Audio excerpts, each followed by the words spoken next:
to lead the Rebels to a bowl game. And producer Chris Magnum Chapman. Well, Mags is the producer and the co-host now of the Vegas Golden Knights Insider Show. He's always been the producer, but now co-hosting that show as well on Fox Sports Radio with Ryan, the hockey guy, weekdays at 3 p.m.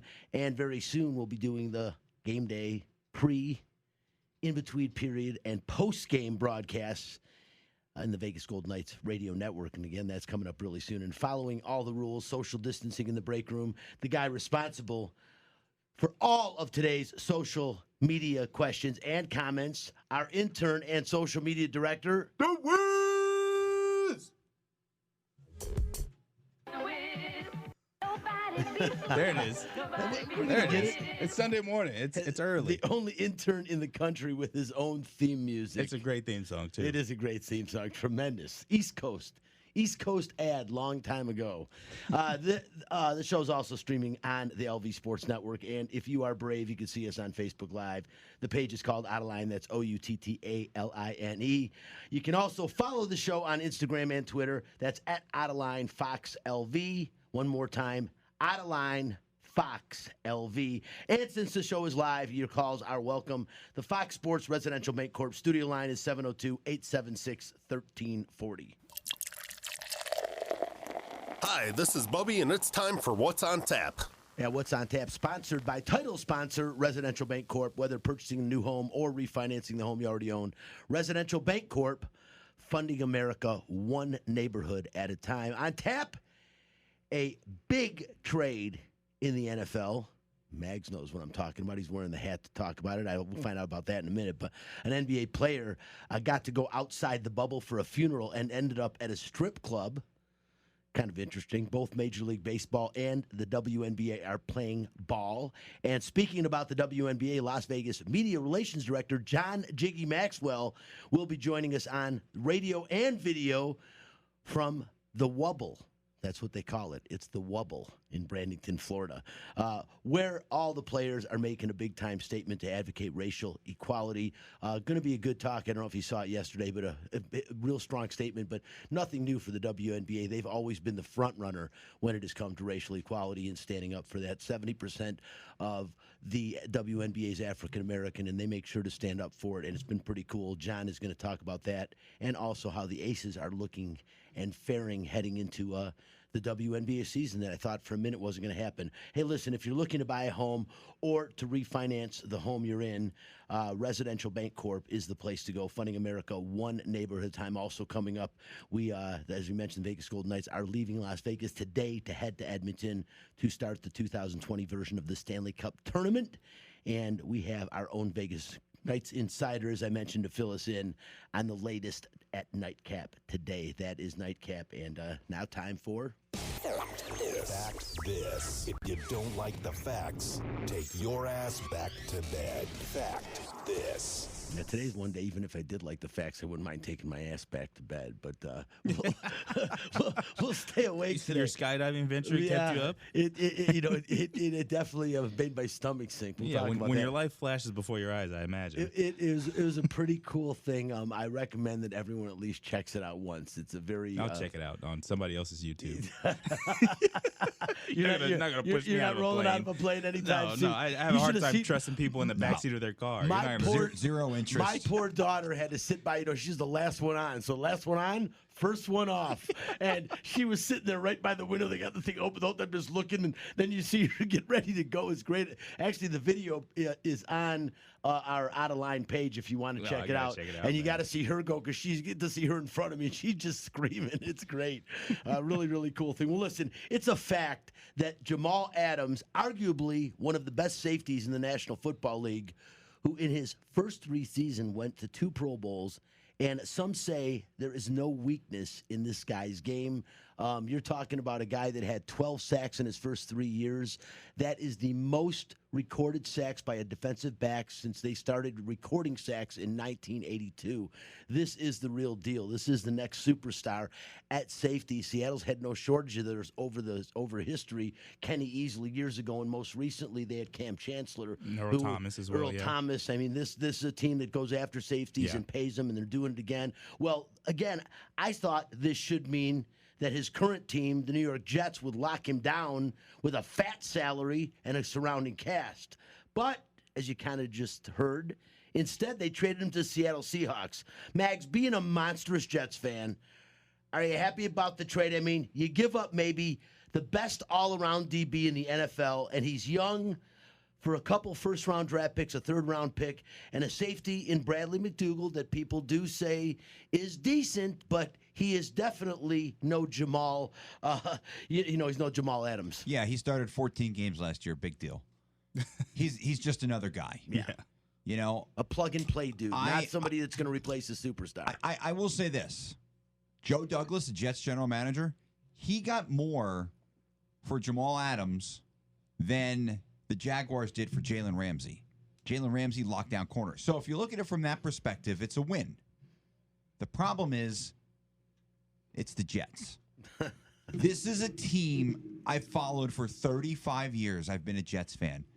They have drafted garbage after garbage after garbage after pile of crap after pile of crap for the last 30 years. Have I told you about being a Lions fan is like? If you look back at the Jets' history of drafting, even this century, since 1999, since 2000, there's a lot of busts in that pile of garbage. A lot of busts and a butt fumble. They've drafted crap like Vernon Golston, Quentin Coples. And they trade all the good first round picks they trade. At some point, you got to start looking at it as self-sabotage. I mean, because the Jets have been rebuilding for basically that same 30-year period where they've been trying to draft or trying to get and it seems like once you get the framework up, you get a good player, you'd want to hold on to them. Well, like Adams is a good player. Like that's keep the thing, him, please. right? Like, can you just could build keep him? the defense around that? Yeah, but do you tear the whole structure down. Do you know last year? You Check this out, Caleb. Can you imagine having a defensive back on your team or going up against a defensive back that you knew in an entire season the most he ever gave up to a wide receiver was 3 catches in a game for 22 yards? That's the worst game he had all of last season. Cumulatively, in every game, 3 catches at the most in a game. I mean, that's here's the other thing. I don't know if you followed the news this week. There's been some stuff with the Jets, but no, he's been wanting out of there. No. I'm not even talking about that. Yeah. I'm talking about the owner of the Jets. Yeah, there's been some Woody stuff. Johnson, who happens to be the ambassador to the United Kingdom How for that us. happens is beyond me. Because he wrote a check to Donald Trump and he was given a nice cushy position. You know, that's usually how ambassadors. It's not just a Donald Trump thing. It's every president. The guys they really like, they make them ambassadors to cool places. The ones that are like low down on the list, you get to be the ambassador to like Kazakhstan. Yeah, and then their sons run the business, so it's basically like they're running the business 100%. still. So Woody Johnson, very creative, in some hot water for some things that have transpired from his mouth, but there's a history here. There was the Jen Sturger incident, now Jen Decker, where you have the issue with Brett Favre, where he was taking pictures of his personal areas and sending them to people. That. There was stuff with the massage at the Jets training facility. So there's a cultural problem with the Jets. We keep saying this about like all NFL teams. And there's here's a the thing. cultural problem with this team. That's a cultural problem. Maybe it's a cultural problem. Maybe with there's the something league. behind that shield. I'm going to go back to 1999. The Jets were favored to win the Super Bowl. Jeez, it seems like forever ago. Vinny Testaverde tears his Achilles tendon in the first quarter of the first game of the season. They go 8-8. Bill Parcells retires. They name Bill Belichick the head coach. What also happened that year, the original owner of the Jets, Leon Hess, he passed away. Yep, he died. His family sold the team to Woody Johnson. Bill Belichick was a coach of the Jets for 1 day. He resigned with a speech he wrote on a napkin because he knew Woody Johnson was a buffoon. The guy had zero. How much do Boston fans love Woody Johnson? Oh, they should build it. You know what? They should build a statue to him outside next to Belichick when they build yes, stuff. Because if you were not such a jackass and you were a legit owner Woody Johnson, he's Johnson & Johnson. You know, Q-tips, those people, his family. That's Woody Johnson. So they're responsible for the swab tests. Yeah, yeah, right. So this is not just a recent issue with the Jets. This goes back 20 years. Yeah. There's a reason why the only success they've had was with maybe the most dysfunctional coach they had. We say, Rex what? Ryan. I listen. You sound like a Lions fan. I say the Lions are cursed. You know when the Lions got cursed? You know what's an amazing fact? Look this up. When Bobby Lane won a playoff The game. Lions, when William Clay, do you know that William Clay Ford purchased the Detroit Lions the day that John F. Kennedy was assassinated? Oh. The day he was assassinated. How do you go through making a transaction when the president got shot? You wonder, right? But Like, that's the exactly. president got shot, And I said that. I'm looking back. I'm trying to find something, Mags. Something, Caleb, that tells me. So John F. Kennedy John is F. haunting Kennedy the was Detroit Lions. assassinated the day that William Clay Ford bought the Detroit Lions. What I can't think. What kind of car was Kennedy in? What I don't else- know. Was what it? Was It else- was a Ford. I It think. was it a Ford? It probably I think was a it was a Ford. Ford. I'm pretty Probably, sure. There you probably go. was a Ford. That's it right there in a nutshell. You said but JFK, I huh? can't think of any other reason that it would happen. But in all seriousness, Chris, I said this when the Bears gave up a couple of picks and they got one of the premier pass rushers of this generation, I should say. Anyways, this guy, if Khalil Mack, last year wasn't indicative of how good he is, kind of got triple teamed a lot. Yeah. But the point is, what did the Raiders do? They went out and drafted a defensive rushing end. This is the Jets. When you give up one of the best players at his position, I don't care how many flipping number one draft picks you get, you're going to go and try to replace him. You see, Well, you're using a pick. they've traded like 5 of their last 6 It's number one unreal. picks. It's unreal. And you get a defensive back. Like I said, Max said he did start 14 games last year. That is NFL experience. But he started 14 games on kind of a bad team. So their defense, it's the first time the Seattle defense has been ranked like lower than 23rd in the National Football so they League. were going to go out and fix that. Yeah, exactly. So, Yeah. and what do they fix? They get rid of a guy that's probably part of the problem. Yeah. So, I don't know, Chris. I felt bad for you when I saw the trade If because I when you had get confidence that the Jets would turn those draft picks into quality players, I'd be thrilled. of course. But the problem is, well, No, I feel bad for you because you hate when you see a quality player leave because there's no guarantee you can plug that gap. And I watched the Lions do it time and time again. I watched like years ago. It was pretty funny. They pass up on Dante Culpepper. We need a quarterback, right? I'm a Detroit Lion, but they need a quarterback, and they pass at him. 2 picks later, they pick up Chris Claiborne, good linebacker out of USC. 3 years later, Chris Claiborne's on the Vikings with Dante Culpepper. You know what it sounds like? I'm like, You know what really? it sounds like? It's like that Really? thing where you don't want to spend any money. Like you get good guys and you draft good guys, but then you trade them away when you know you're going to have to pay them. That seems like what it is with Adams here. It's like, and so when you talk about Khalil Mack deal, I get the Khalil Mack deal because you knew you needed a rush end. You couldn't afford him, so you made a business You decision. could afford him, John. But it seems like John Gruden's just John way Gruden too had much $100 money. Yeah, I million. agree, yeah. He could have gave I up agree. $12 million to Khalil Mack for what, that year. What I'm saying is you get a quality edge rusher through the draft who's now on a rookie contract. Yeah. It saves you a boatload of money, so you can pay John Gruden unnecessarily. But that seems like what the Jets do all the time, though. It's like you draft somebody who's kind of quality, kind of good. They got some potential there, but then you see on the horizon, I'm going to have to pay this guy.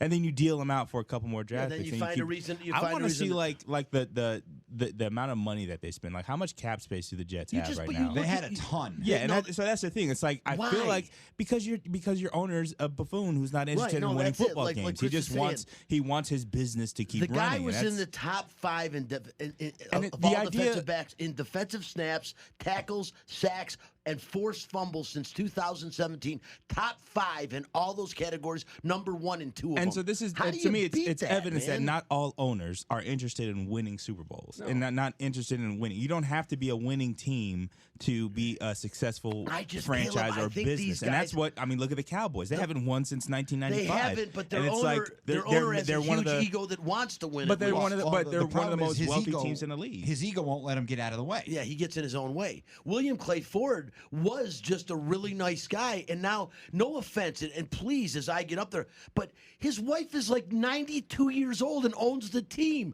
I mean, during the day, it's, How much involved could she possibly be? seriously, Yeah. it's a vacation to go to the bathroom, for God's that's the sakes, thing. let alone running a The football owners team. of teams don't run crap. Please. They just Well, want, but that's the they thing. just want it to be profitable. That's all. I want an owner who is self-made.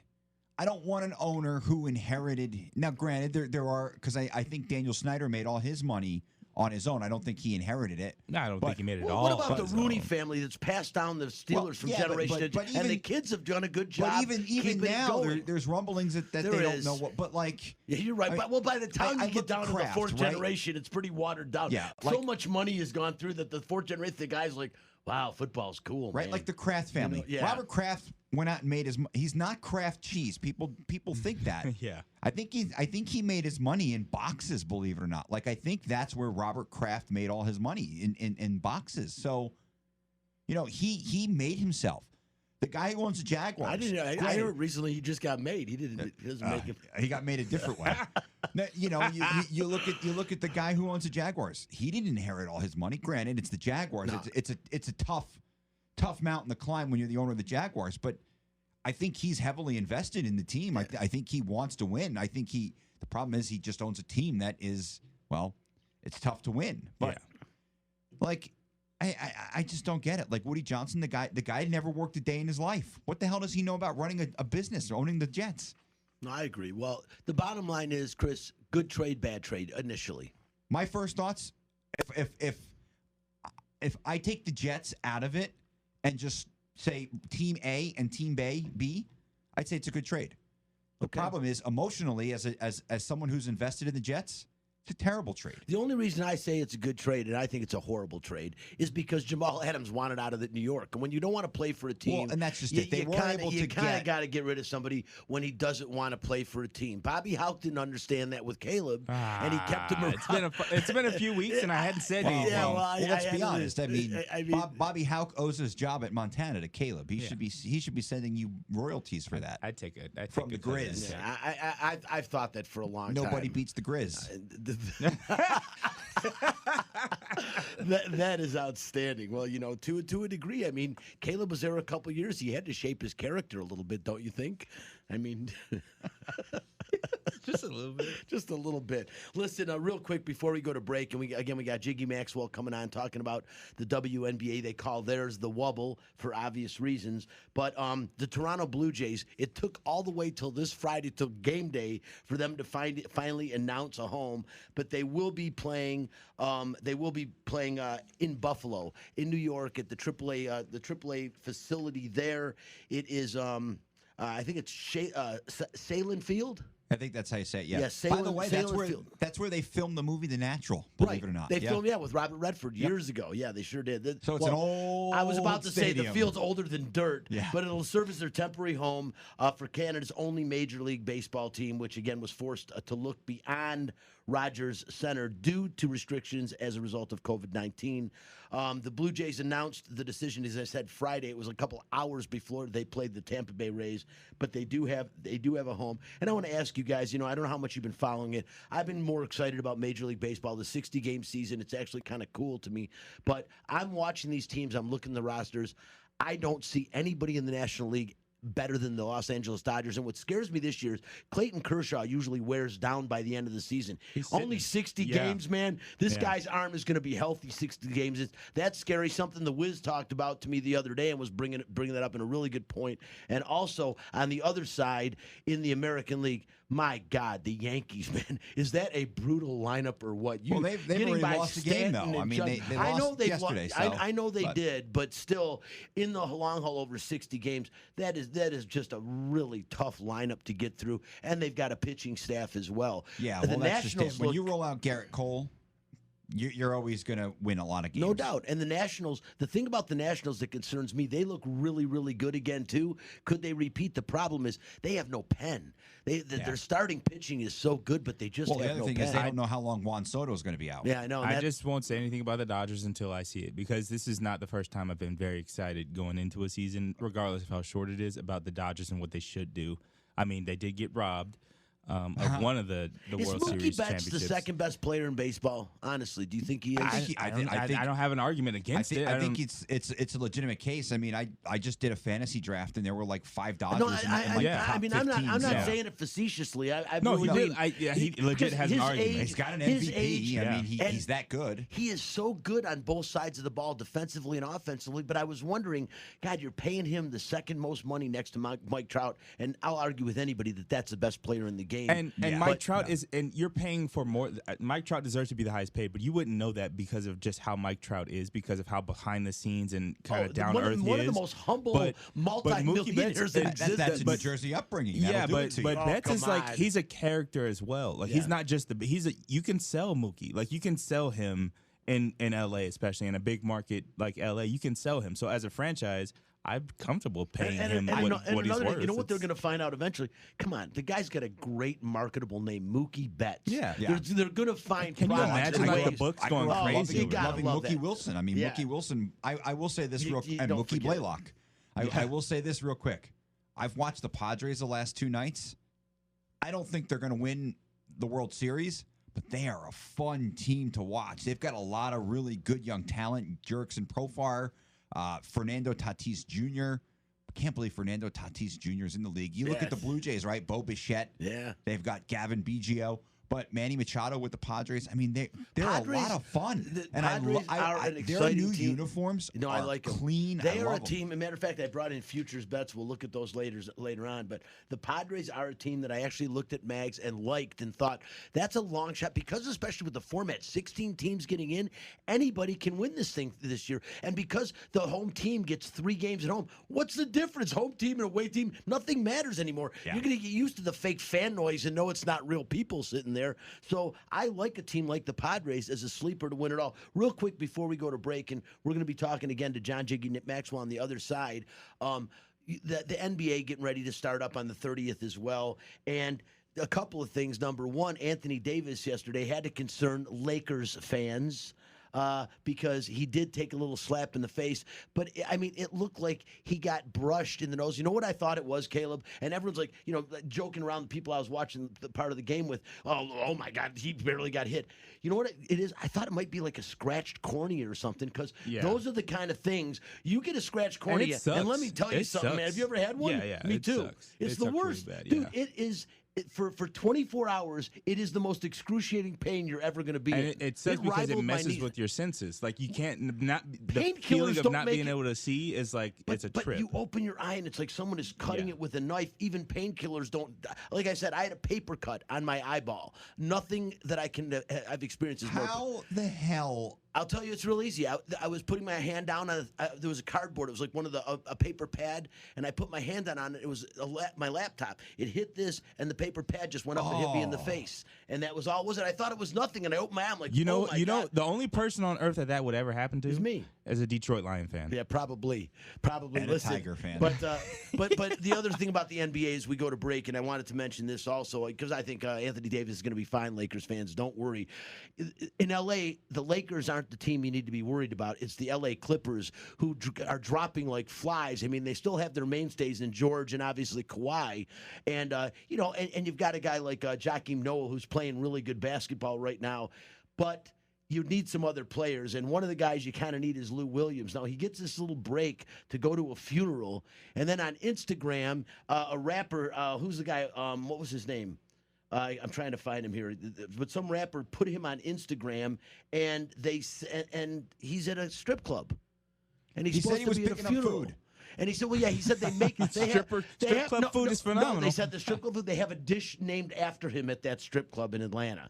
And so that was kind of his thing for going there. And then the rapper comes on. I'm really trying to find this guy's name. And he came on and said, Jack Harlow, is that his name? Instagram rapper Jack Harlow. Never but heard of anyways, he came on and said, "Oh, it was a post from a long time ago," and they're like, "Yeah, we just saw him wearing that shirt like the other day at the facility." It was just a bunch of crap. But my point is, come on, don't be stupid right now. And especially you get a break to go to a funeral and you're going to go to a strip club because they've got a meal named after you. I mean, this is the one thing you don't need right now, because really it is kind of exciting with the NBA heating up and heating up's the word. Some really cool play yesterday. Talking to Noah, he had a real good game. But I'm excited about it. I really am. I'm excited about the playoff systems that all these sports have, the way they're rushing into it. It really is. It's like a turbo tournaments, and it's really kind of cool. Listen, on the other side, we'll be talking about the WNBA. Again, they started yesterday. A very interesting start to their season. And as you can see, I'm wearing the Aces hat if you're on video, but the Aces are starting today. 12 noon today. They start, I think the Washington Mystics is who they play in their first game. And it's kind of a different look for the Aces. The mainstays there, you're going to have Cam Page there. You're going to have Asia Wilson there. No Liz Cam Page. Cam Page is right. She's out, but no Kelsey Plum. No. Well, Kelsey Liz Plum's Cam out for the Page. season. Cam Page is out temporarily. Asia Wilson will be there. I think Deanna Hamby, and then what's her name's going to be there too? The McBride. Won't Kayla McBride be also playing? Yeah. So I mean, that's a staple part of their team. But yeah, Cam Page is huge, and Kelsey Plum. We were kind of thinking she might be going anyways. But I got a lot to talk with John Jiggy Maxwell. We're also going to do we got S&B with C coming up down the road a little bit for the Las Vegas Raiders and what is going on with them. NFL looks like they're going full steam ahead, and the Raiders are the one team that won't succumb to putting advertisements in the first 10 rows. They want the money. We'll be right back. We are dedicating this season to Breonna Taylor, an outstanding EMT who was murdered over 130 days ago in her home. Breonna Taylor was dedicated and committed to uplifting everyone around her. We are also dedicating this season to Say Her Name campaign, a campaign committed to saying the names and fighting for justice for Black women. Black women who are so often forgotten in this fight for justice, who do not have people marching in the streets for them. We will say her name. Sandra Bland, Atiana Jefferson, Dominique Remy Fells, and Breonna Taylor. We will be a voice for the voiceless. And now we will observe a moment of recognition for Breonna Taylor for 26 seconds, the age she was when she was killed. Outta Line, Fox Sports Radio, 98.9 FM, 1340 AM flagship of the Vegas Golden Knights. And you just heard New York Liberty. That was Lashia Clarendon, and she spoke pretty eloquently about everything and the way that the WNB does things. Breanna Stewart out there with her as well. Players, have had a strong record when it comes to advocating for racial equality. Well, before we're witnessing in sports these days, they were doing this a long time ago. On Saturday, it was demonstrated in a big way and a specific way. During warm-ups, both teams wore the Black Lives Matter shirts on the front, but on the back of the shirt, it was Say Her Name. And again, you just heard Lashia talk about it, and Say Her Name was for Brittany Taylor. Were you there? Did you get to see this, Jiggy? I was not. We're not allowed to go to the other games. We're only allowed to go to our games. The Wubble is definitely a quarantine kind of a situation, but we watched the very first game we were able to before our practice, so we did see it on television, and it's going to be a pretty powerful season. It was a powerful introduction to the season, and I think the players and the league are all really focused on making sure that it gets maintained, and this isn't just a one-off situation. No, it's great. But before the national anthem, both teams walked off the court and went behind the curtains, out of view of most of the cameras. And again, focusing on Say Her Name again, Breonna Taylor, a 26-year-old black woman killed by Louisiana police in a drug raid that was executed at the wrong residence about 4 months ago. And like I said, the WNBA has always probably advocated racial equality as well as anybody. They've been at the forefront of this. But John, aside from that, the start of the WNBA yesterday, at one point we thought there was going to be no WNBA season. Everything came around. How is it in the Wubble? It's been a pretty wild ride. Inside the Wubble is not bad. I mean, there's a hotel on the IMG Academy campus, so most of us are at a hotel. There's some place called the Lodge, and there's some villas. So the players are pretty much spread throughout those three areas. Coaching staff, they've said it's a lot like an AAU tournament. So if you guys can remember back to your AAU days where all the teams are sort of holed up in the same location, but we're going to be holed up in the same location for 2.5 to 3 months. So it's going to be interesting to see how it all plays out. you have a tough game against somebody, you might be riding up in the elevator with them at the hotel a little while later. So it could get a little dicey here, a little chippy later in the season. I can imagine. How are all the players taking it? I mean, is it a situation where is there any family members around? I mean, what is that like? Is it just they're with each other and that is it? Yeah, so the players were probably more prepared for this than anybody because they've played overseas for so many years, and in those situations, you don't speak the language necessarily. Your teammates may not speak English, and so it's even more isolating in those situations. Here, they at least have each other to hang out with, and a number of players who do have children have brought them into the bubble.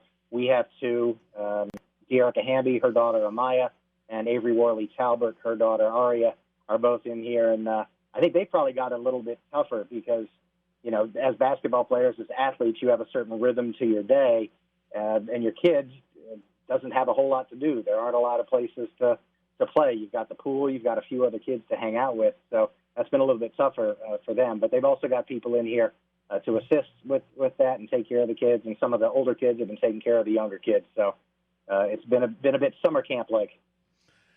Summer camp like he is John Jiggy Maxwell. He is a media relations director for the Las Vegas Aces down in the Wubble in Bradenton, Florida. And we see you down there. I saw in the press releases you were talking about, John, how Bill Laimbeer hasn't shaved. And how long has it been? I think we're on 18 straight days. I mean, we don't have barbers in here, as you can see. I was about to say, when is the last time you've got tightened up there? That wave you got going. I mean, you're rivaling Elvis Presley, for God's sakes. Looking good, though, Jiggy. Looking good. You got the glasses on. I appreciate it. I figure it's my last chance as an adult to go back to my 1980s era mullet. There was a time when you would have had to spend a lot of money to stand next to me at a Motley Crue concert to see this kind of hair. So one more chance to bring it back. Nobody can yell at me because I wanted to be social distancing and not out and about. So we'll see what it looks like by the end of October, November, and maybe we'll shave it all off come next March for St. Baldrick's. Well, at least you're shaving. Like I said, with Bill Laimbeer, if we have him on the show, I can't make my joke about a hobo on a ham sandwich. They might think I'm talking about him. But, Jiggy, I got to ask you, this Aces team, you got Liz Campage out right now, Kelsey Plum out for the season, a new look. You still have, Kayla McBride and, of course, Asia Wilson and, the best sixth man of the year in De'Erica Hamby, but a different look for this team overall. And you really thought this year's Aces team was a team that really could make a run at a championship. With these missing parts and replaced parts, do you still feel this is a team that can compete for a WNBA championship with this abbreviated season? Yeah, I think we can definitely compete for a championship. It's a little different when you're without somebody like Liz. She's just a transformational player. She takes up so much attention on both sides of the floor, and there aren't any other players like her in the league. So if she's giving you 30 minutes a game, and you're taking that out, and Carolyn Sword's great person, has been a great WNBA player in her career. Avery Worley Talbot we signed. But that's really the position that's going to be toughest to replace. Kelsey Plum's also disappointing because she was having a great offseason, had a great postseason last year, and was really looking forward to see what she was going to be able to do. And she's not going to be with us due to Achilles surgery. We did add two nice pieces, Angel McCautry.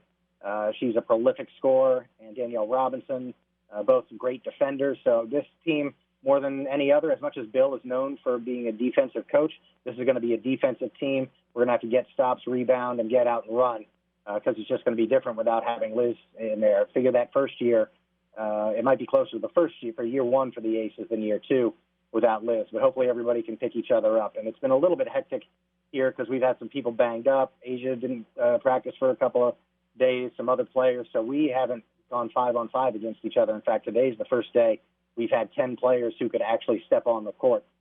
We will have all 10 who are in the bubble will be able to play. So we're a little bit behind where some of the other teams are, and this is going to be such a sprint of a season playing every other day that having that depth is going to be really important. John, I remember, wasn't Carolyn Swords talking about retiring after last season, and is part of the reason she came back? Because probably Bill said, hey, we need you now. Absolutely. She actually did retire. We hired her. She was our marketing specialist for about 3 weeks, I think, before COVID hit. And I think I told her then that, you know what, you're going to get a phone call. I just have a feeling. I'm sure she got a nice pay raise coming back. She's having to work out a little bit harder than when she was the marketing specialist. The physical exertion is a little bit more, running up and down the court, but she's ready for it. She looks in great shape and seems to be enjoying being back. She can always come back to us in a marketing capacity after this season or whenever she does decide to hang it up for real. Yeah, well, she's a blue-collar player. She really plays hard and is tough-nosed. And the bottom line is when you had the one player each year, you were having one player stick around. She was the first player, I think, that stuck around for the season when all the other players went overseas and really got involved with the Las Vegas community. So cool to have her around. Jiggy, last question for you. How are all the players handling all of this? I mean, all of us handle it in different ways. It's something that just seems to continue. Now we're getting a semblance of reality, although it's going to be really strange for all of them to play without any fans. But are they concerned? I mean, are they really taking this seriously, or are they like, come on, man? I think they're all taking it very seriously. They're all creatures of habit, so now that we've gotten into a bit of a rhythm, I think they're fine. In the early going, it was a little weird because everything was so new, and, our practice courts, we have to all hop in golf carts in order to get to them, and it rains at least twice a day here in Florida, and so you hope not to get caught in that downpour when you're trying to make your way back to the hotel. Games playing in front of no fans will be odd, but as I understand it, it's sort of set up just like the G League Showcase was in Las Vegas. And these are competitive people. They don't want to lose. They want to win every time they step on the court. And they're so good at blocking out crowd noise, typically, that the fact that there aren't fans there, I don't think is going to impact the quality of play that's going on. People still want to win a championship. This may be the toughest championship any of them have had to win. Like I said, we're playing – it's 22 games in 49 days. Of course, there's no travel, but still, every other day it's going to be taxing on their body. So whoever comes out with a championship this year will have definitely earned it. It's going to be exciting for fans and a little bit different for all the players. And just a couple of things. I wonder if Bill Lambier, is there a mask big enough to fit over Bill Lambier's big head? And second, Jiggy, we got to make sure you got the socks, man. I don't care if there's no fans there. I want pictures of the socks when you're at the games. You got to there we go. Look at that. Jiggy has the best socks around, man. I'll tell you what, there's nobody that's got them. I love it. He is John Jiggy Maxwell. He is the media relations director for the Las Vegas Aces, man. John, you do a great job. And in all seriousness, man, we appreciate what you do, how you take care of us, get us the guests that we need on the show. Just be safe out there, man. Wear your mask, social distance, and go Aces. Thanks a lot, guys. You guys stay safe, too. We'll see you back in Las Vegas in a couple of months, hopefully with some championship hardware. We're looking forward to that, my friend. We would love to see one in Las Vegas. Listen, we're going to take our last break right now. On the other side, we still have upcoming S&B with C. We'll talk a little more about the NBA, maybe a little bit about the Major League Baseball as well. And like I said, I've got the futures bets in here, so it'll be interesting to talk about what we think are some sleepers right now, because there was ever a year to pick sleepers. I would say this would be the year. We'll be right back. Hockey players, as you know, are warriors. They don't give up. They come to play every game. It's time for Nightcap, a cupful of the Vegas Golden Knights. From highlights to interviews to special events, the puck starts here. Yeah, it is time for Nightcap, and the Vegas Golden Knights, today is the day, July 26th, that their little mini camp at City National Arena up in Summerlin comes to an end, and off they go to Edmonton to get ready for the Western Conference Tournament, the Stanley Cup Tournament. Again, the Western Conference will be playing in Edmonton. The Eastern Conference will be playing in Toronto, and you'll have, it's a really, really cool format, the way you look at it. And, of course, the Vegas Golden Knights in a great position, two excellent goaltenders, which I think goaltenders are always so crucial, Chris, at Stanley Cup playoff time. That's when it's the only sport where legitimately an 8 seed has a chance if a goaltender gets hot. And the most exemplary time of that was a few years back, the first Stanley Cup the LA Kings won with Jonathan Quick, where they literally qualified for the Stanley Cup playoffs the last day of the season, and they went on to win the Stanley Cup Finals. And that is what a hot goaltender can do for you. And the Vegas Golden Knights have two goaltenders capable of being that guy on any given night. Well, let's put it this way. They should never lose a game because of goaltending. They should never lose a series because their goaltending wasn't good. Because they have a first ballot Hall of Famer, and they have a guy who was a finalist for Vezina, which is for the best goalie in the NHL just a year ago. So clearly they made the move at the deadline, obviously never anticipating that this is the way the season would play out. But, I mean, listen, I've been talking to these guys all week. They are focused. I've been at practice. I can hear in their answers. I can hear the way that the questions that they answer, the way that they're answered. First of all, Mark Stone is a leader. Why don't they give him the C? Right. They're going to wait. Next year, they'll give it to him. Pete DeBoer said, we're not interested in doing that right now. But next year, he dropped it. They're going to have a captain next year. They're going to wait till They're going to wait till 100% Derek England's off the team, so nobody can feel it. They're like Derek England's now. I think he turns 49 this year. I don't know about that one, but I mean, it'll be Mark Stone. Yeah, but it has to be. I'll tell you what. I asked Shea Theodore because remember Shea Theodore had the cancer just last summer, and when we asked him, he was like, "No, I never even considered not playing. My goal is to win the Stanley Cup." Asked him about being named top 20 defender in the NHL by NHL Network. Nope, don't care. Do you remember, I want to win Chris, a cup. You know, it was funny when they were first trying out, and I remember watching, the defenseman and reading about him, and I'm like, this Shea Theodore kid is really good. And then he gets sent down to Chicago at the beginning of the season, the first year, and I was really surprised in that because, you could see in Shea Theodore, not just is he a very fast and good skater, he is an offensive-minded defenseman, but a guy that can really play well on the defensive end of the ice. And he's a defenseman that plays well in the neutral zone. And I was just really surprised that was probably my biggest surprise of the first year that Gallant of all the players, he was probably my biggest surprise of not making the Vegas Golden Knights because I thought he had a really good camp. And knowing the game of hockey, when you watch this guy skate, he's got a great shot and such a nose for the back of the net that it's just surprising. It didn't take long for him to get up here, but again, that was probably my biggest surprise out of their initial camp, Shea Theodore. And what a player! As you're talking into, I'm using that to feed off of the fact that one of the top 20 defensemen in the game. This guy is truly a future superstar in the National Hockey League. Yeah, I mean he is, and I think we could make the argument that he's the most important player on the team. I feel like without him, they don't really go very far because You could find someone to kind of fill the role of Max Pacioretty. You could maybe find someone to fill the role of Mark Stone. You're not finding someone to fill the role of Shea Theodore. No. And, the Golden Knights are very fortunate and very lucky to have him. Thank you very much, Anaheim Ducks. Man, no doubt. But what a gem that guy turned out to be. But I'll tell you what. I mean, I think this team is primed. I mean, I can't speak for what any other team is going through or dealing with, but I can tell you by listening to these guys during the week, I have never seen this team more focused than they are right now. Pretty much nobody left town. They all stayed here. None of them have tested positive for COVID. You've had other teams where guys have gone out to bars or whatever, and they've come back tested positive. There's been no distraction.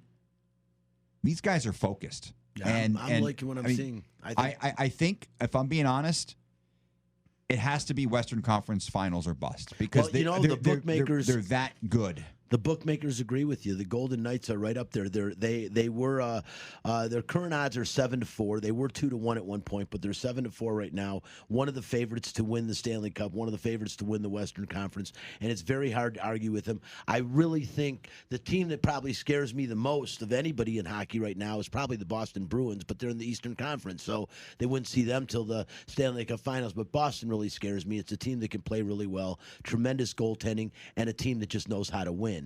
And a team but like I said, I really enjoy the formats of all of them. Caleb, getting over to S&B with C, of course, all about the silver and black with Caleb and Herring. I know that I hope Spencer's paying attention in the break room here because Caleb thinks, Spencer, that you are going to enjoy what he has to say today. Spencer, take a seat and make sure he's seated when this comes out. The first thing I want to talk about is that the Raiders signed all 7 of the draft picks, which is good because people don't realize that sometimes draft picks don't even get signed to the team. So to hear that the Raiders didn't waste a draft pick, I guess everybody fit where they, were supposed to. So that's good for the Raiders coming into the season. But more importantly, which is why I told Wiz to sit down, is just a random tidbit about Derek Carr, who everybody in Raiders Nation, I mean, he has doubters and haters on both sides, and I guess, but Derek Carr last year had a quietly great season. He passed for over 4,000 yards and 70% completion. The third time in NFL history that it's happened. Well, not the third time it's happened, but only the third quarterback to have done that. The Wiz is holding up pictures of Bobby Houck in the break room right now. So the third No, quarterback, he's not. third quarterback to do it, Drew Brees and Kirk Cousins were the other two quarterbacks to have done that, to accomplish 4,000 yards and 70% completion percentage. One of those two gives you a lot of credibility. Yeah, the other one kind of. The other one. Yeah, but it's. What do you it's think tough, of me now? But Kirk Remember Cousins, that? 2000. Remember when Kirk Cousins had that little blow up? But his 2018 season was stellar though. Kirk Cousins had a great season 2018, and that's the year he did that. But also, he's the only quarterback in Raiders franchise history, in the storied history of the Raiders franchise, to have two back-to-back 4,000 yards seasons, which he did this last two seasons. So. For all the hate that Derek Carr, for some reason, gets, I know with Marcus Mariota coming into the Raiders, there's been like this random speculation that he won't be the starter. I don't see why that would be the case. Who knows? But for all the flack that Derek Carr gets, he's quietly a great quarterback. Wiz is in there opinion. calculating yards after catch right now. He's in there making sure he's 70% completion is hard, and that's a hard thing to get. And you know what? And he turned a good tight end into a superstar. Yeah, and you look at Weller's turned into with the critical hit to the offense that they took with Antonio Brown not being available to still pass for 4,000 yards. Yeah. Without a true number one receiver, I don't think we would expect anybody to have done that. So I had to give that mention. I'll ask you again. I've already asked you this, but I want you to stick to your guns here. How many wins do the Raiders get this year? They're a playoff team. I mean, I think. God, I hope Bernie Frado's not listening. He'll never listen to us again. They're a playoff team, man. I'm not going to say how many wins they're going to get, but they're a playoff Spencer team. just threw up in his mask. I'd be disappointed. I would be disappointed this year if the Raiders did not make the playoffs. That's okay. Their benchmark is, if you don't get in the playoffs this year, especially with the weapons that Carr has now, the development of Hunter Renfrow, Waller. I'm going to tell you this right now. Picks. I'm going to be a homer because the Raiders are eventually going to work their way into being my second favorite team in the National Football League because they're playing here. And so sooner or later, I will acknowledge them as that. So I'm going to go out on a limb, and I'm going to be very kind and say the Raiders are going to go 7-9 this year. That's my Didn't prediction. they go 7-9 last year? And I see 7-9 again. Wiz, do you agree with me in there 7-9? No, Wiz 6 wins. 6 win season? 6 win season. These people are just the Wiz may be right. I just don't think they're going to be a very good team this year. I think that where is this coming from? I don't know. I think the Raiders it's just are a going to be gut feeling. Like I just feel they're that going to be working with the Jets to take their number one. I mean, the reality is a lot of their season could be made in the first month. I mean, you look at that schedule. If they come out of that with a fairly decent record, they're going to be in good shape going forward. Serve. Go 500 over those first few games. I think that they've got a tough road to hoe. They do. There's no doubt about it, but I think they're a good team. You've got the Super Bowl champions in your division.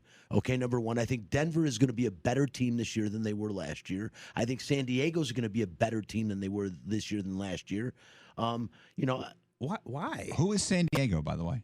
The Chargers? Yeah, like, are you talking about the Chargers? They don't have a team. I think San Diego's not. You mean Los Angeles? I'm talking about Los Angeles. I know. I still do it. I still do it. I do that. I do that as well. But you're right. But I think they will be a better team this year why, than they though? were last year. Why will they be better than the Raiders? Have improved too, right? I don't know that they'll be better than the Raiders, but I think they won't be worse than the Raiders. I think the Raiders are right there. I think they're right there. They're fighting for that. Remember, you get an extra playoff spot this year, right? They got a practice facility, Henderson, and they got a stadium right here. They are right there. If you want to say right there, that's about it for right there. Listen, we will be back next week. Looking forward to next week's show too. Some surprises for you then. This is Outta Line. I want to thank our guest, the media relations director for the Las Vegas Aces, for checking in from the bubble in Bradenton, Florida, and that is John Jiggy Maxwell. I want to thank my co-host Caleb Herring, Chris Magnum Chapman behind the wheels of steel, and of course in the break room, The Wiz! Nobody beats the Wiz. Nobody beats the Wiz. The only intern in the country with his own theme music, and our media relations director, Spencer the Wiz Ostrowski. I'm Brian Feldman. This is Outta Line. Back next Sunday, same time, same place. Fox Sports Radio, 98.9 FM, 1340 AM. Vegas Golden Knights start this week. Aces today.